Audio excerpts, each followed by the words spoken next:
Battle Royale games are all the rage right now. It seems like a new one is released weekly.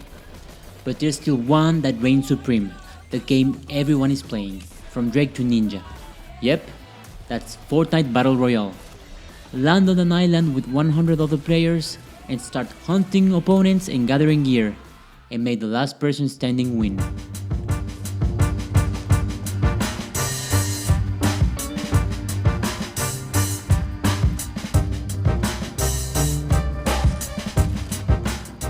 Fortnite is everywhere, and I'm guessing you want to join in too, or at least to see what all the fuss is about. But can your Mac run the hottest game right now?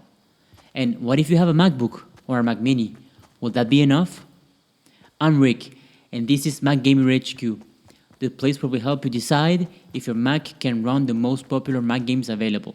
And it doesn't matter whether you have a high-end iMac, an entry-level MacBook, or an old Mac Mini, we test games on many machines to figure out what it takes to run them. And this time, we had help from some of you and tested the game on more than 24 machines. Let's get started.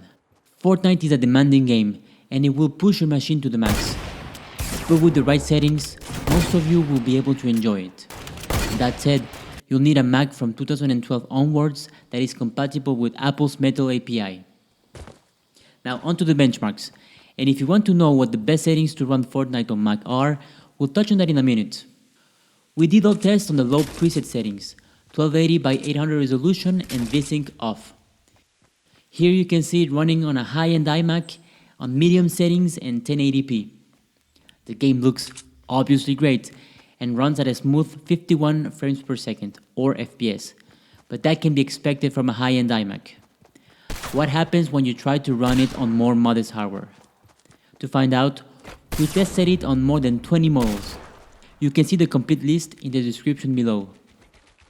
It doesn't matter what Mac you have, these results should have you covered.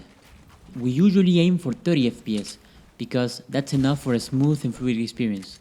But Fortnite is a competitive online shooter, so you better aim for at least 40 FPS. After running the test on every machine, these are some of the results we got.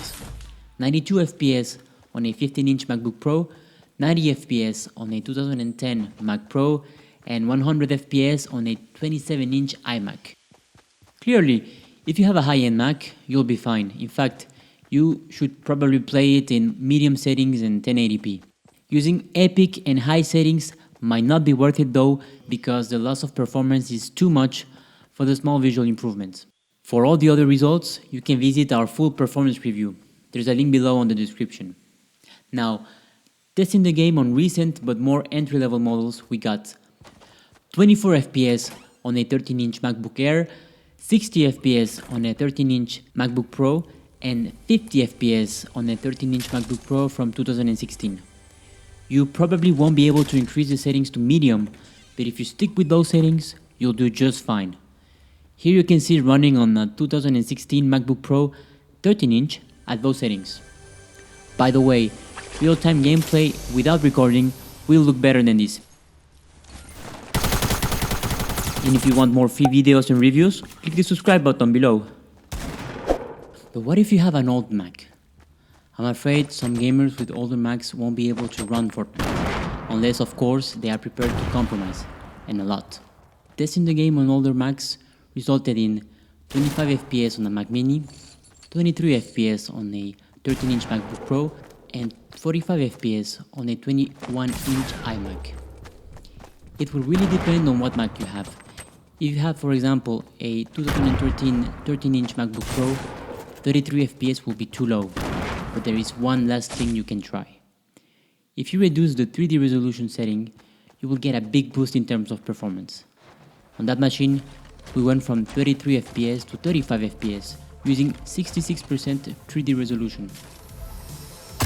I was prepared to recommend against it, because of how blocky the game looked, but in reality, I forgot all about it once I got into the game. Deciding whether it is acceptable will be up to you. Here you can see it running at 66% 3D resolution. Finally, if you're wondering how to improve the game's performance, you should do this. Always use full screen mode, set the frame limit to 30 FPS to decrease those big frame rate drops, set quality to low, and play with the 3D resolution until you find the sweet spot. And there you have it. Hopefully, you now know whether your Mac can run Fortnite or not. And if you're still unsure, just download it and give it a shot. It's free after all. Interested in more Mac performance reviews? Subscribe to the channel by clicking below and expect more very soon. And visit MacGamerHQ.com for lots of Mac performance reviews and guides.